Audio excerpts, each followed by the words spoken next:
आपण पाहत आहात बीव्ही महाराष्ट्र न्यूज, खबरबात महाराष्ट्राची।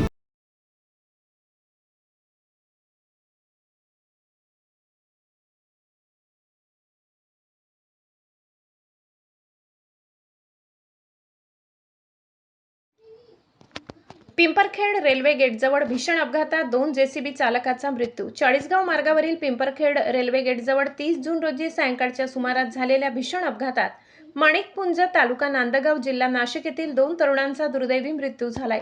या घटनेमुळे संपूर्ण माणिकपुंज गावावर शोककळा पसरली। मिळालेल्या माहितीनुसार नांदगावहून चाळीसगावकडे जाणाऱ्या लक्झरी बसची आणि दुचाकीची जोरदार धडक झाली। या भीषण अपघातात दुचाकीवरील दोघांचा जागीच मृत्यू झालाय।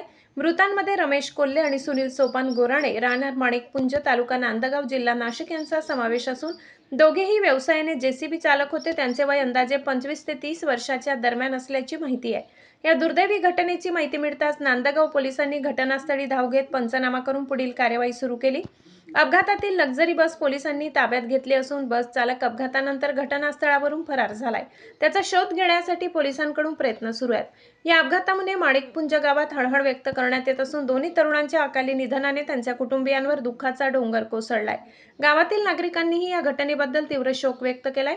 दरम्यान अपघाताचे नेमके कारण काय होते याचा अधिक तपास नांदगाव पोलीस करीत आहेत। बीव्ही न्यूज महाराष्ट्रासाठी विभागीय संपादक मारुती जगधने।